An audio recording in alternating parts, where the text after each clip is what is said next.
Coming up this week, President Obama's Council on Jobs and Competitiveness is coming to our region.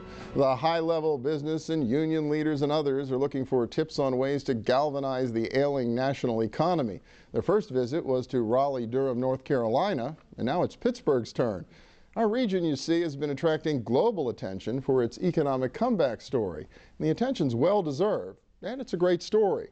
But there are gaps in the Pittsburgh comeback, people and places that have been left behind. And now 3 organizations have received an almost $2 million federal grant to do something about it. They're launching a jobs and innovation program in underserved communities that have not benefited from the growth in energy and healthcare and other industries in the region. Christina Gabriel is back with us. She's president of the University Energy Partnership. And William Generett, Jr. is president and CEO of the Pittsburgh Central Keystone Innovation Zone. And welcome. Good to see both of you. Welcome back. Thank you. Yeah, I know, Chris, this has been like a dream of yours for years. What's this all about? Well, thanks for saying that. It's not just my dream, it's the dream of lots of people. And I want to also give credit to Teresa Heinz-Carey especially for the vision for recognizing that technology and clusters, technology clusters, and the economic development that we've been doing here in our region is really going to be the driver. That coming out of the steel industry, we now have these strong clusters like healthcare and energy. And we want to make sure that those clusters are inclusive of all of our citizens. So the grant making that we did in the Innovation Economy Program beginning in 2006 through 2010 has been the genesis of a lot of this, and the other foundations have played a strong role as well. Bill, talk a little bit about that. You've got the Hill House Association involved in this, and for folks who don't know it, what exactly is the Pittsburgh Central Keystone Innovation Zone? Keystone Innovation Zone was a initiative started by Governor Ed Rendell in 2005 to provide incentives to really help technology companies grow.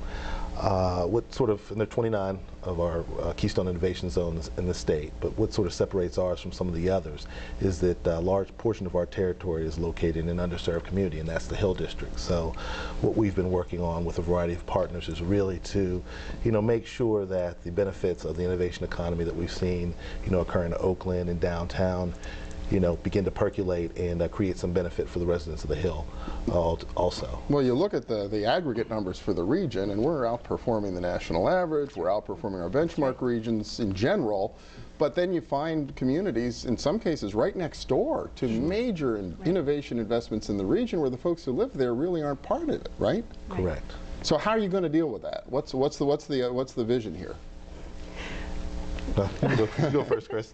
Well, I think if you understand why these communities have been left out, I mean, you have to go back in the history of what happened in each of those cases. And in this case, I think one of the major drivers for why the Hill District is economically depressed started 50 years ago with the urban renewal movement, where 8,000 people were forced from their homes because of federally subsidized bulldozing that moved, basically destroyed city blocks, which is now, the Mellon Arena and a parking lot, and it's still a parking lot.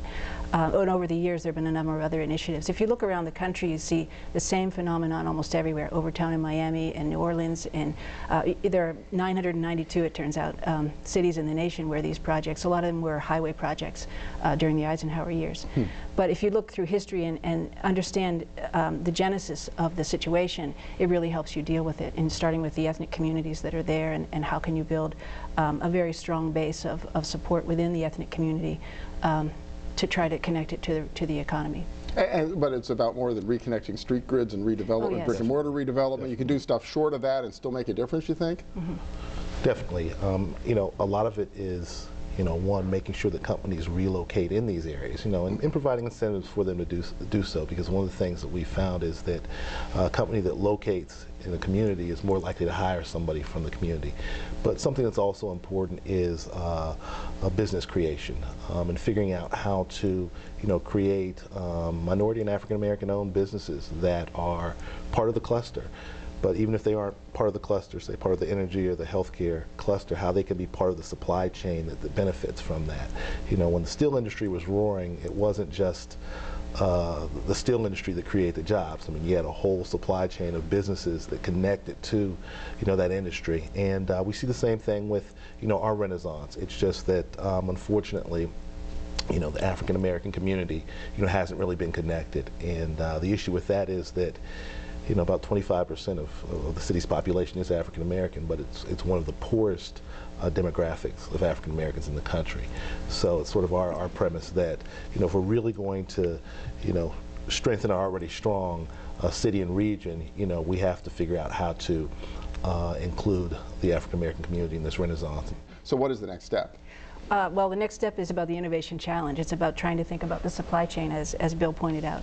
And how can we take the strength of our energy sector, which, as you know, the Conference's Energy Alliance movement, we have such a strong set of possibilities there in the supply chain, and how do we take the employers, the actual employers, to help design curricula for jobs and workforce development, and just how to keep everything connected so that people understand where it's all going. All right, well, it's exciting. Great. Congratulations on the grant, Christina Gabriel from the University Energy Partnership, Bill Generett from the Pittsburgh Central Keystone Innovation Show. Congratulations. Thank you. Thank you. Next up, stepping up to the Green Workplace Challenge. Find out what your organization can do to help its bottom line by getting greener. Stay with us.